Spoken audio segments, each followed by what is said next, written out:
केंद्र सरकारची एक अशी योजना आहे ज्या माध्यमातून सरकार तुम्हाला आर्थिक सहाय्य तर करतेच, शिवाय केंद्र शासनाचा त्यात 90% सहभाग असतो। आपण पाहत आहात महाराष्ट्र न्यूज नेटवर्क।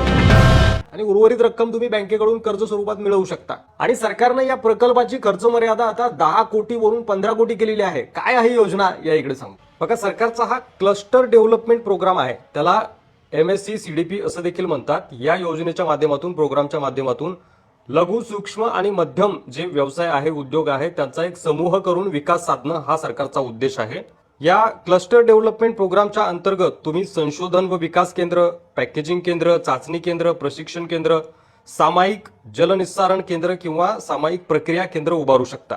सामायिक सुविधा केंद्र म्हणजे CFC जर तुम्हाला उभारायचं असेल तर पूर्वी 10 कोटींची मर्यादा होती, आता ती 15 कोटीपर्यंत वाढवण्यात आलेली आहे। आणि यामध्ये केंद्र शासनाचा 70 ते 90% सहभाग असतो। त्यानंतर पायाभूत सुविधा विकास केंद्र जर तुम्ही उभारत असाल तर प्रकल्प मर्यादा 10 कोटींची आहे, त्यामध्ये 60% केंद्र शासनाचा सहभाग असतो। SC ST उद्योजकांचं जर हे क्लस्टर असेल तर 90% पर्यंत अनुदान केंद्र सरकारकडून दिलं जातं। या योजनेबद्दल सविस्तर माहिती तुम्हाला जर हवी असेल, अर्ज कसा करायचा, काय प्रक्रिया आहे, तर कमेंटमध्ये सरकारी योजना टाईप करा, मी सविस्तर मेसेज तुम्हाला पाठवतो। व्हिडिओ महत्त्वाचा आहे, नंतर हरवून जाईल, त्यासाठी आता सेव्ह करून ठेवा, शेअर करायला विसरू नका तुमच्या उद्योजक मित्रासोबत ज्याच्यासोबत तुम्हाला क्लस्टर उभारायचंय। आणि अशाच माहितीपूर्ण व्हिडिओसाठी फॉलो करायला विसरू नका।